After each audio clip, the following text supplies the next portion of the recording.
right, thank you for staying with us. You're watching Daybreak on Trust TV. Time for us to take a look at the dailies on Daybreak this morning. And we'll begin with the Daily Trust newspaper, where we have the lead story that has a kicker. It says, Naira devaluation. Nigerian banks heading for recapitalization. With a riders that says capital base eroded by $4.5 billion since 2005, Apex Bank source. Now, experts kick against regulatory-induced change. You'll find all that on page 4. Also above the lead story, butcher accused of blasphemy lynched in Sokoto. You'll find the details on page 27. Showdown looms in Senate over minority leader's seat on page 5. Liberalization without palliatives will plunge more Nigerians into poverty. Daily Trust economist on page 22. Now you have below the infographic there showing you the story on the bank's capital base decrease with Naira devaluation, and also below that you have 6 Nigerian pilgrims die of cardiac arrest, 15,860 treated in Saudi Arabia. At a footnote, Daily Trust reporters win oil, gas award, MTN fellowship on page 36. Zenith Bank's Adam wins Chief Financial Officer award in South Africa on page 24. And then you have bandits abduct 3 farmers, rustle 60 cows in Kaduna on page 21. These are the main stories on the Daily Trust newspaper this morning. Now let's take a look at the Punch newspaper. It has a lead story that says Naira devaluation pushes up vehicles duties by 40%. The first rider, customs raised exchange rate from 422 Naira to $1 to 589 Naira to $1. Operators kick as import duties jump. The second rider, economists berate federal government, says policy will cause job loss, impoverish Nigerians, worsen hardship. Also, we have 452,443 UTME candidates jostle for 78,578 medicine spaces. Marks government kidnap Ogun businesswoman, villagers rescue farmer. Clerics warn Muslims not to borrow for Salah. And just above the masthead, we have debt servicing rose to 1.24 trillion naira in first quarter of 2023. This is according to a report. We also have Discos failed to remit 208 billion naira, says federal government. Lagos Ibadan gridlock traps motorists for hours. These are the major stories on the Punch newspaper for today. All right. Now, let's take a look at the Guardian newspaper, where you have the lead story there. Talks about 40% hike in vehicle duties worsens transport crisis, poverty, and all that on page 6. History of customs, FX rates review. You'll find that infograph there. UK awaits Tinubu's cabinet ready for stronger ties with Nigeria. Media professionals mourn, eulogize departed Lasso Dawn. Also, 6 Nigerian pilgrims dead, 8 others ill as 2023 Hajj rites begin. They have also Nigeria loses $50 billion yearly to foreign domination, non-implementation of Cabotage Act. Community pharmacists decry 15% vaccination rate. So that's these are the stories on The Guardian this morning. Over now to the Nation newspaper, which has a lead story that says why discos are bent on electricity tariffs hike. And then the writer goes, AEDC. According to the AEDC, fluctuation of Naira exchange makes upward review inevitable. Beneath that, we have Dogara Oshoba back petrol subsidy removal, service chiefs. And we also have, just beneath the masthead, experts optimistic despite foreign reserve drop to $34 billion. And this one just beneath here, we have Flood sweeps newlywed man in Ondo. Quite pathetic. And we also have gunmen abduct 9 passengers. And above the masthead, according to an envoy, population of Nigerian students in UK rose by 107,000 in 3 years. We also have Zenith Bank's CFO Mukhtar wins Africa's award. Largest ever pilgrimage begins in Saudi Arabia. These are the major stories on the Nation newspaper for today. All right, and on the Vanguard newspaper this morning, the lead story, Forex scarcity persists as CBN resumes intervention. You have the riders, banks ignore CBN directives on domiciliary accounts. Exchange rates converge around 770 naira to a dollar. You have also above the masthead, governorship election. Elders Council raises alarm over Kogi's political violence. Zenith Bank's Mukhtar Adam wins CFO of the Year award. Autumn accuses Governor Alaya of persecution. You have court stops Kano government from further demolition. Subsidy, lack of license, foreign exchange, others hinder fuel importation. You have also why we recommended suspension of 23 local government chairmen. Benue Speaker, butcher stoned to death in Sokoto for blasphemy. Tackle insecurity head-on. Baptist Conference urges service chiefs. Dogara to Tinubu brings subsidy cabal to book. Other stories there. The UK waiting for Tinubu to name ministers, according to Envoy. You have illegal mining. Taraba governor suspends activities. These are the main stories on the Vanguard cover page today. Now let's take a look at the Nigerian Tribune. It has a lead story that says Nigeria's public debt rises to 49 trillion naira. We also have tributes as renowned mass communications Professor Lai Osho dies in car crash. We also have increasing suspense over Tinubu's ministerial nominations. Beneath that, we have subsidy removal. Nigerians must reduce wastages, invest more, be innovative. This is according to experts. And above the masthead, over 127,000 Nigerian students in UK higher institution, according to the British High Commissioner. Fluctuations in airfares traced to federal government's unification of dollar markets. These are the major stories on the Nigerian Tribune. All right. Well, that's all for some of the papers we have. Let's get some perspectives now to some of the stories. We have Dr.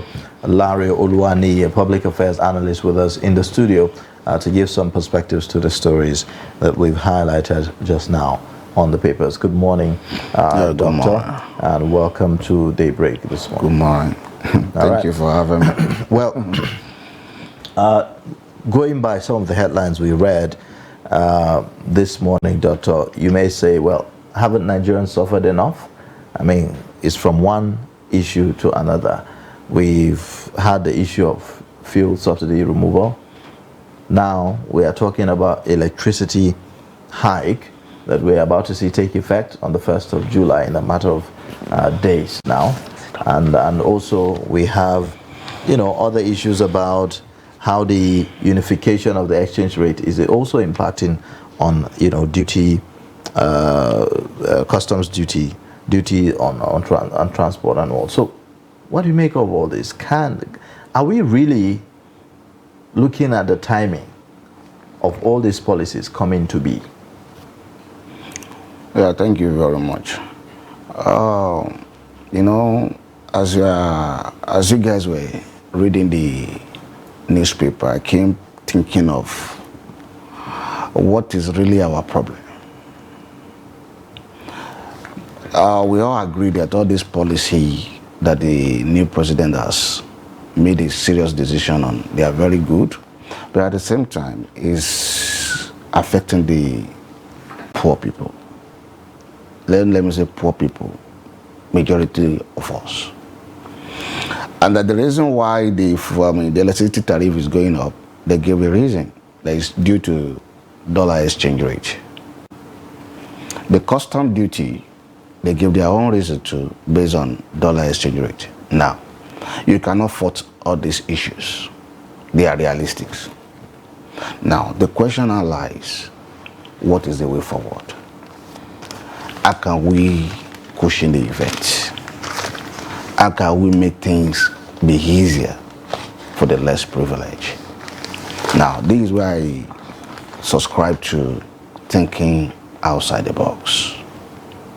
It is a time, Mr. President, before you even appoint the ministers, it's better if you assemble some teams, maybe part of all these essays. They should quickly go with NSN. They should quickly go into radical meetings. You know, some have, criticized some of these policies by saying, well, as good as the policies are, it looks always as if we are putting the cart before the horse, in the sense that these are major policies. And as at now, the president has not announced his cabinet members yet. So, in terms of managing the system, the government, and the economy, who exactly are the people working with the president on this? On these now, don't forget, he has only like about 14 or 12 essays now, presently, officially. And he has not privileged to send ministerialists to Senate. And one of the things I have discovered is that immediately the Senate got to be inaugurated, not up to a week, they declare recess. These are part of our challenge. What kind of recess? When we are in a situation that need that urgent attention. To me, I don't expect them to go on any recess. Immediately they inaugurated them, the 10th Assembly. What important most is that maybe Mr. President needs to send ministerial list immediately and let us keep the ground running. But this is the lacuna now. They went on recess, there is nothing Mr. President can do. You see, Doctor, like Ayuba said earlier, putting the cart before the horse. Angola removed fuel subsidy not long ago, but they put down palliatives before they did that. Okay, fine. Let's assume that in Nigeria that has happened. That didn't happen. Subsidy has been removed. Now, how soon can Nigerians get palliatives? That is the question on the lips of most Nigerians. I heard the president speak in France, and he said that if it's for palliatives, it will come. He said so. Now, the question is, how soon do you think these things should come? Because it's affecting everything, as it were, at the moment. The truth of the matter is that the one area they don't want to tell us is that they don't have the money. And they don't want to tell us. What money are you talking about? Because I know we have this $800 million that we got from the World Bank. I don't think he has. You can hide it on newspaper, but it might have not dropped. You can see if you listen to President of Africa Development Bank. No, we do know that the money is in Nigeria already. Are you getting it? You listen to the man, he keeps saying that they are coming to, to support in terms of finance, in terms of this, in terms of that. They are trying to get more multinational institutions to come into the situation, to come into our aid for, are you getting it? For support and others. I believe that is the reason why they are trying to meet a lot of people across the world to see how they can bring in more funds. That $800 million that you think is money is not money when they begin to share it or when they begin to break it down. Are you getting it? It's not enough. And I'm also thinking that they're also going to be looking at how to pay salary this month or next month or whatever. All those things are there. The reality is that they don't want to tell us that they are broke. The reality there is that they don't, I've said it here. I said before the former president Muhammadu Buhari leave office, he's supposed to make provision for palliative 6 months ahead. When you already knew that by law, subsidy will be gone by June 30. Are you getting it? So that administration is supposed to make arrangement for palliative and how to cushion the event. That palliative, really, is it something that can really make any difference? If you think about the money, you said $800 million. Yes, huge amount. But then, if you think about it, 200 million Nigerians. How do we ensure that at least the people that need to feel the impact of this, feel the impact of it? Is it by sharing the money? You can share the money. How? I've said the time with that number. Those ones those I have told you, those ones has failed, and they have learned their lesson from that. That one is a conduit of corruption. So don't expect any government to come and share money the way they are going. What they are looking out is, let me tell you something. the people that I expected something is because I don't want to be too talking about federal government, because what about the people that are working in trade and investment ministry? We have a PAMSEC, we have board of directors, we also have other ministries, other parastatals that are in charge of thinking outside the box on how to cushion effect, how to do something different. But let me tell you the truth about this country is that people are there collecting salary. They don't contribute to the nation building. They don't add any value to the system they belong to. Well, in this case, the president will have to provide the direction for which anybody is going to take. If you meet Mr. President today, me or you or anybody, and say, this is a proposal I have for this situation, and if they can check it up, they will accept it. But when they are there in those offices, they are not, you know, we are quick, and it has been our pattern. We are quick to lay accusing finger of someone that is on the top, either president or governor. We don't care to know about what about vice president, what about trade and investment ministry, what about this, what are the chambers of commerce. Why can't they think? Why can't they bring something? It is a collective issue. Why can't you come out and say, Mr. President, I believe this is the way to go. I believe this is the way we can do something here. We have been in this system for the past 30 years. This is the way to go. But nobody is doing it. No suggestion, no anything. They are all waiting for Mr. President to inaugurate minister, and we are also. Let's not talk about. Let's not blame anybody now. I think what most Nigerians. I'm just challenging them. I think what most Nigerians want now is the way forward. What is the way forward? 1st of July, there's going to be hike in electricity tariff. And they said they are not going back. Yes, they have said so. Already there's a hike in importation custom duty. So people cannot bring in vehicles. And that is also going to lead to increase in transportation costs. So there's all of this. The only solution is they have to intervene. I've said it, they have to intervene as fast as possible, because I won't deceive you, people are lamenting. Okay, there's a story here on Daily Trust newspaper, and it's talking about the stand of the Board of Economists of the Daily Trust, talking about liberalization without palliatives will plunge more Nigerians into poverty. Still relating to what we are talking about just now. How serious do you think that the government officials are taking this matter in terms of the seriousness of it? Because we've heard a lot of arguments where people say, well, I mean, it's just Nigerians just have to accept the realities and just, you know, make the sacrifice and all that. But you have to be alive to make sacrifice, isn't it? Yeah. And why must it be poor people who will be making the sacrifice all the time? Yes. That is what I keep saying. When you have I'm not talking about the federal government. When you have people that are supposed to help the government consists of all the head of parastatals. It doesn't mean that until we have a minister. That's what I'm saying. When you have those people, they're already okay.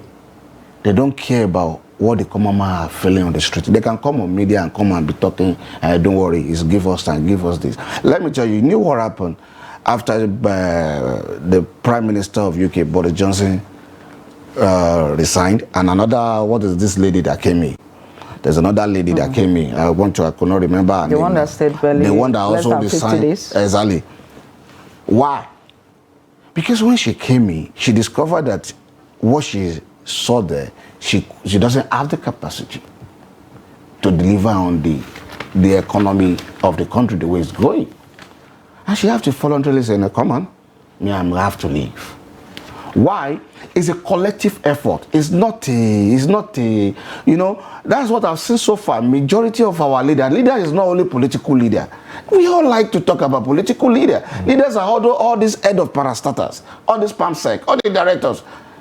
They are the ones that even know much about all these things more than even the political appointee. These are the people at this moment to help the government to say, come, Mr. President, we suggest this. We would like to manage this finance we have. CBN, acting governor or whatever, what is it doing? These are people, you can't expect political leader to come and solve all the problems. We need technocrats. Are you getting it? What about salary cuts for public office holders, for instance, or maybe some kind of cuts in allowances and the rest to help with this whole process that we are talking about. Instead, what we've had are recommendations for salary increase by 114% by the salaries, that's RMO. Revenue. Yes. Allocation. Revenue Mobilization Commission there. But so this is what we are hearing instead. So do you think that there is that empathy, really, if you hear stories like this?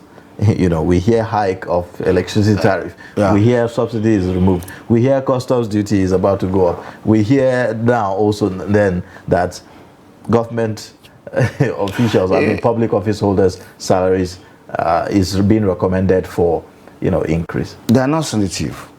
If I thought they have the recommendation, they are not supposed to publish it by now.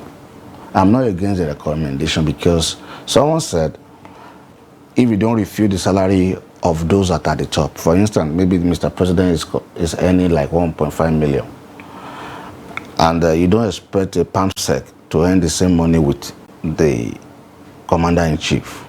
Fine.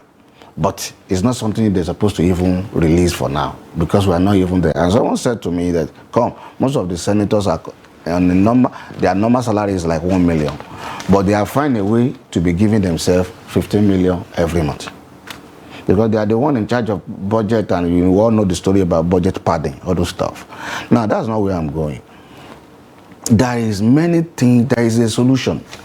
I've always said it. A white man cannot come to this country to come and provide solution for us. God has blessed us with wisdom and knowledge. But the only problem we have is that our people are not ready to engage it or to utilize it. And I'm still going back to those ministries because I'm not working there. They have been there. They know the story. But they can only come on pages of newspaper to come and give you statistics. But what we need as a citizen is, come on, give us solution. Provide alternative route for us. You can't blame everything on political leaders. Doctor, you keep talking about the federal government. We have states as well.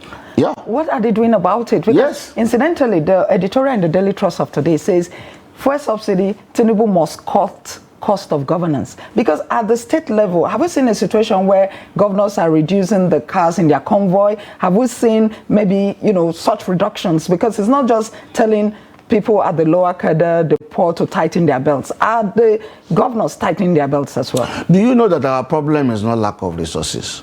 Let me be realistic. Our problem is not like Nigeria cannot generate enough revenue. Our problem is that those governors and those people you are talking about, they are there, they are not there, they are not doing. I don't want to be too blunt, I'm telling you the truth. Many of them are not really doing anything tangible. I'm telling you, many of the state governors. I'm telling you the truth, either former or new. Because let me tell you, Nigeria is blessed with a lot of things. But what we just need, we need to think outside the box. We need to this is a critical moment that we need, you will see a thinker. This is a critical moment we need the best brain. When we keep talking about best brain, this is a critical moment we are. Because Nigeria is in a critical stage as of now. Some people are trekking, which they are not used to trekking before, because there is no money. So this is the time we don't need to be saying, we all agree that all the policies, as I say, we all agree that all the policies are laudable ones. But this is a result of the policy. Now, how can we now come out of this situation? I Doctor, this has to be done very quickly. You know what I was thinking about? This situation is making a lot of Nigerians not to come out of their homes. And if they do not come out, that in itself is unproductive. Yes. And so it's bad for the economy if Nigerians don't go out. You go outside there, you see a lot of taxis just parked. You think they are queuing for fuel. They are not queuing for fuel. No fuel passenger. is actually available. No passenger. Yes, you are correct. No passenger. The cost of ram in the market is something else. A lot of people are thinking, how are they going to celebrate this Salah? But that's not the issue. The issue to me is that this is a time we need our best brain. This is a time you need to call for emergency, either emergency summit, emergency something within the best brain. Let's think of summit. Yes, I'm not talking about big. You don't get what I'm saying. I'm not talking about big summit. Okay. We're talking about a summit of maybe 30, 40 people, bank MDs, head of Bank of Industry, head of this, head of Manufacturer Association of Nigeria. These are critical stakeholders. Call them in a room. Have a dialogue. We are in this situation. We don't have this. We don't have that. So what do you think we can do for Nigerian citizens? But we are in a country whereby we like talking. We like rhetoric. We like shifting blame. I'm challenging the federal government as well, and those that are working with him presently, they should come out and give us a sound way forward. We can't wait until you nominate minister, because National Assembly is coming back July 17 or so. No, July 1st. Is it July 1st? I thought, okay, it's the plenary session that is starting by July 17. So before you send the ministerial nominee there, before they clear it, those are the things we are waiting for, and people are lamenting. And we don't want the country to, we don't want the situation that we enter into chaos. It sounds like the meeting between the TUC, the NLC, and the federal government on this issue of subsidy removal, it's nowhere. No, they are still doing meeting. I learned that they have 8 weeks to sort nowhere in the sense that there is nothing tangible that has come out of it yet. Do you know, for how long? Do you know one thing that always happens to those meetings is that when the TUC are talking this, NSC are talking, by the time they engage the government on the reality, they now they don't tell us the truth. That's one thing about Nigerian government, not only this government. They won't tell the citizens what is happening. By the time they call the NSC leader and the TUC, they open balance sheet for them. Say, see what we are owing, see what we have, see what these people are generating. No, but everybody knows. Everybody knows Nigeria's debt.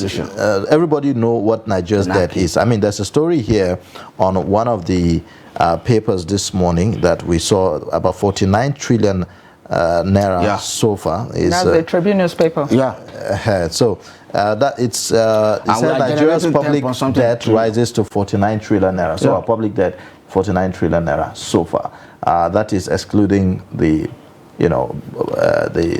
bond expected borrowing that we are expected to borrow more and everything. And we are generating 10 point something trillion. Yeah. So how are you going to balance that? So we have a lot of deficit, and you must pay salary. So that is why I said, don't deceive ourselves. But a way must be found. That's what I'm saying.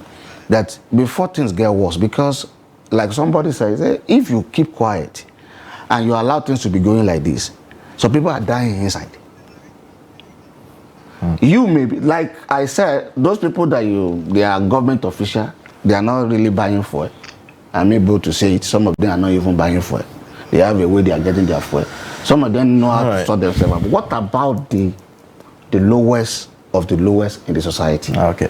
Well, thank you so much, Dr. Larry Oluwani, for joining us on Daybreak this morning and sharing your perspectives on some of the stories we have this morning. Thank you for having me. We hope that relief will come to Nigerians as soon as possible.